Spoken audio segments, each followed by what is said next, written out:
दोस्तों, तारिक बिन जियाद एक बहुत ही बेहतरीन कमांडर थे। तारिक बिन जियाद ने इस जंग में स्पेन पर फतह हासिल की और मुस्लिम शासन की बुनियाद रखी। तारिक बिन जियाद की हुकूमत में मुस्लिम शासन पूरे स्पेन में फैलने लगा और उसने अरब खिलाफत की शुरुआत की। उनकी फतह बाद में स्पेन में अंडलूस खिलाफत के गठन का आधार बनी, जो एक लंबे समय तक अरब हुकूमत रही। स्पेन में अरब शासन के दौरान अंडलूस सरकार मुसलमानों की हिस्ट्री में महत्वपूर्ण है, जिसने अरब कल्चर को वेस्टर्न कंट्रीज के अंदर ट्रांसफर कर दिया। तो तारिक बिन जियाद अफ्रीकन बर्बरी नस्ल से थे और मूसा बिन नसीर के आज़ाद करदा गुलाम थे।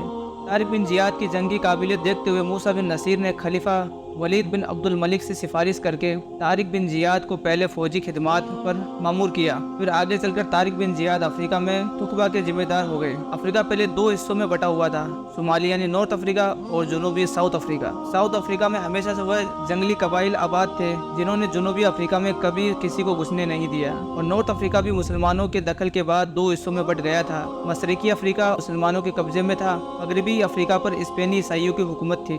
स्पेन पर मुसलमानों के हमले की वजह से एक खास वाकया यह है, वेस्टर्न अफ्रीका के जो स्पेन गवर्नर काउंट जूलियन और तारिक बिन जियाद के बीच दोस्ताना ताल्लुक थे। स्पेन के पुराने रिवाज के मुताबिक हुकूमत के जितने भी गवर्नर और अमाले हुकूमत होते थे, उनके बच्चे बालिग होने तक बादशाह के महल में परवरिश पाते थे ताकि आदाब शाही सीख सके। इन महल में परवरिश पाने वाले बच्चों में अफ्रीका के गवर्नर काउंट जूलियन की 14 साल की लड़की भी थी। स्पेन के बादशाह रोड्रिक की नीयत उस लड़की पर खराब हो जाती है और वह रोड्रिक की हवस के शिकार हो जाती है। काउंट जूलियन को जब इस बात की इत्तला होती है तो वो रोड्रिक से बदला लेने के दर पे हो जाता है, लेकिन जाहिर बात है कि गवर्नर बादशाह का कुछ नहीं बिगाड़ सकता था। काउंट जूलियन इस बात का जिक्र तारिक बिन जियाद से करता है और तारिक बिन जियाद से मदद की दरख्वास्त करता है। तारिक बिन जियाद इस ताल्लुक से मूसा बिन नसीर को खत लिखते हैं। मूसा बिन नसीर इस मामले को आगे बढ़ाते हुए खलीफा वलीद बिन अब्दुल मलिक को खत लिखते हैं। खलीफा वलीद का जवाबी खत आता है, जिसमें खलीफा ने लिखा था कि जुल्म दुनिया के किसी भी हिस्से में हो, मुसलमान का फर्ज है कि जुल्म के खिलाफ खड़ा हो। स्पेन जाओ और उस जालिम बादशाह को सजा दो।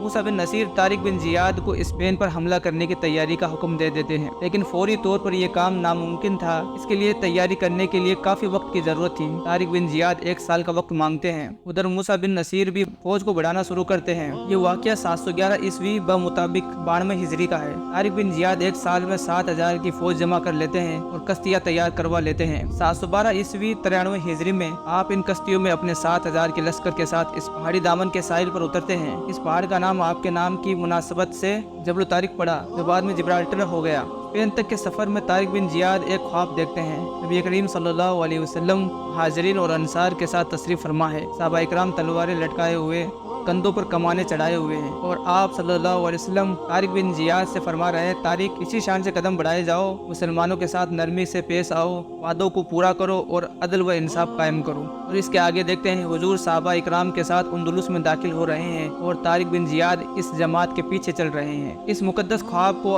हुजूर सल्लल्लाहु अलैहि वसल्लम की तरफ से फतेह की बसारत समझते हैं, अल्लाहु आलम, और अपने साथियों को बताते हैं। सभी ने इस ख्वाब को सुनकर तकवीत हासिल की, सबके अंदर पुरजोश आ गया, सबको फतेह का कामिल यकीन हो गया। तारिक बिन जियाद का एक बहुत मशहूर वाकया है, जब आप अंदलुस के साहिल पर उतरे, आपने खेमे नस्ब करवाने के बाद कश्तियों में जो सामान था वो खेमों में मुंतकिल करवाया और कश्तियों को जला देने का हुक्म दिया। कश्तियों के जल जाने के बाद आपने एक तारीख की तकरीर की। यहाँ सिर्फ आपसे मफहूम बयान कर रहा हूँ। आपने फरमाया, सुन लो कि अब हमारे पीछे समंदर है और आगे फतेह या शहादत, ये दोनों ही बड़ी कामयाबी है। वर्रखीन लिखते हैं कि ख्वाब में आका हुजूर सल्लल्लाहु अलैहि वसल्लम का दीदार होने के बाद से तारिक बिन जियाद पर एक अजीब सी मस्ती और सुरूर तारी हो गया था, जिसे लफ्जों में बयान करना मुश्किल है। उस वक्त अंदलुस में नजूमियों की बड़ी भरमार थी। तारिक बिन जियाद के अंदलुस पहुंचने से पहले ही नजूमियों की अजीब और गरीब पेशन गोइयों का जिक्र कुछ मुर्रिखीन ने किया है, जिनमें एक बड़ा ही अजीब किस्सा है। लिखा है कि एक पुराना महल था, उसे कभी खोला नहीं जाता था, बल्कि हर होने वाला नया बादशाह उसमें एक ताला अपनी तरफ से डलवा देता था, क्योंकि मशहूर था कि जो बादशाह उस महल को खोलेगा उसकी मौत हो जाएगी।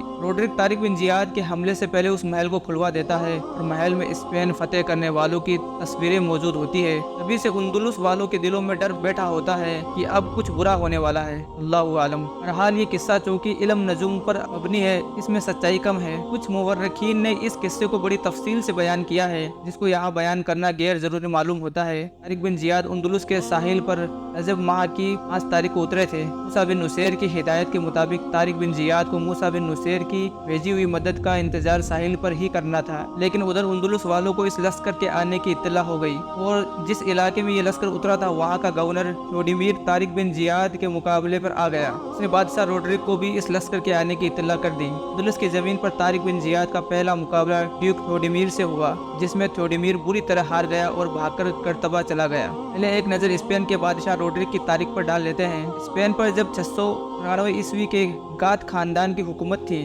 अलग अलग मुल्कों के माहिरीन ने गात को अलग अलग स्पेलिंग के साथ लिखा है, इसलिए हर एक इसे अपनी जबान के हिसाब से बोलता है। गात एक खानदान का नाम है। खानदान का पहला बादशाह विटिजा था और आखिरी बादशाह रोड्रिक हुआ। रोड्रिक ने सिर्फ 2 साल हुकूमत की। वह 610 ईस्वी में गात खानदान की आपसी लड़ाई झगड़े के बाद बादशाह बना था, क्योंकि बादशाह के दावेदार खानदान के दूसरे अफराद भी थे।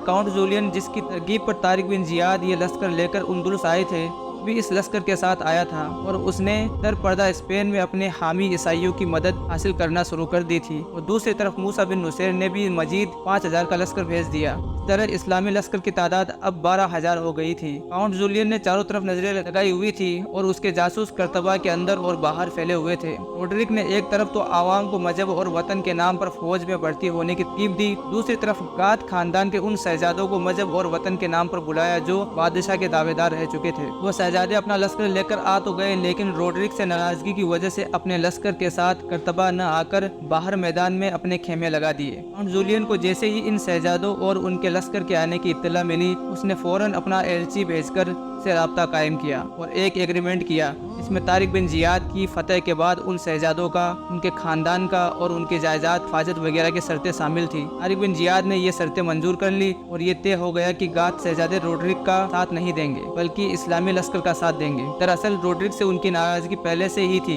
जब उन शहजादों को काउंट जूलियन की लड़की के साथ हुए हादसे का इल्म हुआ तो वह बिल्कुल ही रोड्रिक के खिलाफ हो गए। शहजादों का साथ जाने से एक तो इस्लामी लश्कर की फौजी ताकत बढ़ गई, दूसरे इस्लामी सिपाहियों के हौसले को भी तकवीत पहुंची। तारिक बिन जियाद समझ गए कि ये भी आयदे गेबी है। अब तारिक बिन जियाद जूलियन लश्कर लेकर जुनूब की तरफ बढ़े। उधर रोड्रिक भी अपना लश्कर जर्रार लेकर करतबा से रवाना हुआ और दरियाए गौडाल क्वीक मशरकी मैदान में खेमा लगवाए। 25 रमजान मुबारक 92 हिजरी ब मुताबिक 27 जुलाई 711 ईस्वी को दोनों लश्कर आमने सामने खेमा लगवाए। 2 दिन की जंग की तैयारियों के बाद 27 रमजान 92 हिजरी को सुबह दोनों लश्करों ने अपनी सफ़े सीधी कर ली। पहला हमला रोड्रिक ने किया। रोड्रिक को अपने लश्कर के दाहिने और बाएं दस्ते पर बड़ा भरोसा था। उसने दोनों की कमान गात शहजादों के हाथ में दे दी थी। जंग के शुरू में ही दोनों शहजादे मैदान छोड़कर पीछे से आकर तारिक बिन जियाद के लश्कर में शामिल हो गए। बादशाह रोड्रिक ये सूरत हाल देखकर बहुत परेशान हुआ, लेकिन उसका लश्कर अब भी इस्लामी लश्कर से 10 गुना से भी ज्यादा था।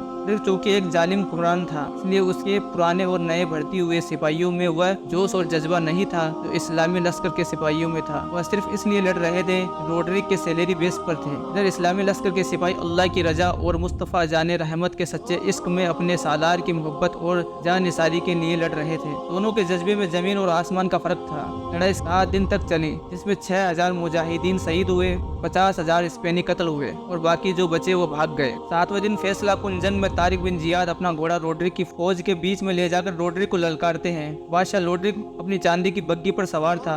तारिक बिन जियाद की खून में सनी तलवार देखकर अपनी बग्गी घुमाकर भागता है। तक तारिक बिन जियाद उस तक पहुंचते हैं, फरार हो चुका था। इस्लामी सिपाहियों ने उसका पीछा किया, लेकिन वह नहीं मिल सका। दरिया के किनारे उसकी बग्गी और घोड़ा कीचड़ में फंसे हुए मिले। कुछ कपड़े और जूते भी वहीं पड़े मिले। कि मौत कैसे हुई, वह कहाँ गया, लिखने वालों की अलग अलग राय है। अक्सर की राय है कि वह दरिया पार करने की कोशिश में डूब गया। स्पेन की फतह रोड्रिक की मौत या करतबा फतह पर पूरी नहीं हो गई थी। जुनूब मगरिब में बहुत सी रियासतें बाकी थी जिनको सर किए बगैर ये फतह नामुमकिन थी। बिन जियाद ने इस जंग में स्पेन पर फतह हासिल की और मुसलमान शासन की बुनियाद रखी। बिन जियाद की हुकूमत में मुस्लिम शासन पूरे स्पेन में फैलने लगा। ने अरब खिलाफत की शुरुआत की फतह बाद में स्पेन में अंडलुस खिलाफत के गठन का आधार बनी। एक लंबे समय तक हुकूमत रही। अरब शासकों ने स्पेन के अलग अलग भागों को अपने कब्जे में ले लिया, अपनी सल्तनत को खूब मजबूत किया। अंडलुस की मुस्लिम सरकार द्वारा अरबी कल्चर, विज्ञान और कला की एक खूबसूरत सल्तनत बनाई गई थी। अंडलुस शासन के दौरान मुसलमानों और गैर मुसलमानों के बीच सहयोग और सुरक्षा के जीवन की नींव रखी गई थी। मुस्लिम सल्तनत में मजहब की आज़ादी और मॉडर्न एजुकेशन, इंसाफ का गठन किया। अंडलुस के शासन के अंत तक स्पेन में मुसलमानों की शासन लगभग 800 वर्षों तक चला। इतिहासकारों ने वाक़े को और भी तरीके से लिखा है। इसमें से एक तरीका हम आपके सामने इस तरह पेश किया है।